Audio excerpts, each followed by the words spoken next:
Welcome to the Introductions Necessary podcast, a daily introduction to the contributions of women working in STEM fields. Cataloging around 400,000 stars, including 300 variable stars that she discovered, Annie Jump Cannon was a pioneering astronomer responsible for creating the classification system that was adopted as the universal standard.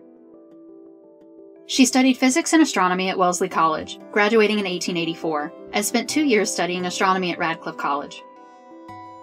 Limited by the opportunities for her in physics and astronomy, she branched out into new fields like photography, traveling Europe and having a book of her prose and photographs given away at the Chicago World's Columbian Exposition in 1893.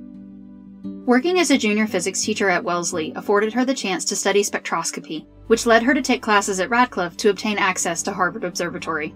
Hired in 1896 as an assistant to the staff at Harvard Observatory, she was assigned to catalog bright stars in the Southern Hemisphere.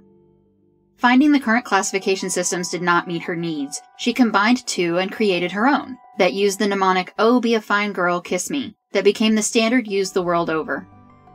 She used the strength of the Balmer absorption lines, later understood in terms of stellar temperatures, to structure her system. Between 1881 and 1924, her work was published in 9 volumes of the Henry Draper Catalog.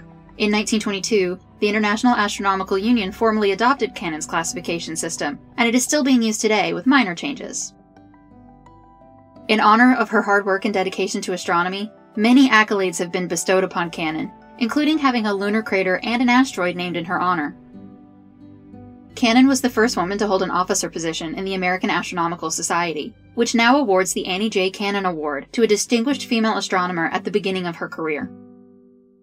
In reflection of her work, she stated, "My success, if you would call it that, lies in the fact that I have kept at my work all these years. It is not genius or anything like that. It's merely patience." Introductions Necessary is a production of 9 Hour Films. Our music was composed by Kristen Baum. Please visit our website, introductionsnecessary.com, to listen to previous episodes and learn more about the women featured in this program. We would love for you to introduce yourself to us on Patreon. You'll get the latest updates and find out how to support the podcast on patreon.com/9hourfilms. Thank you for listening.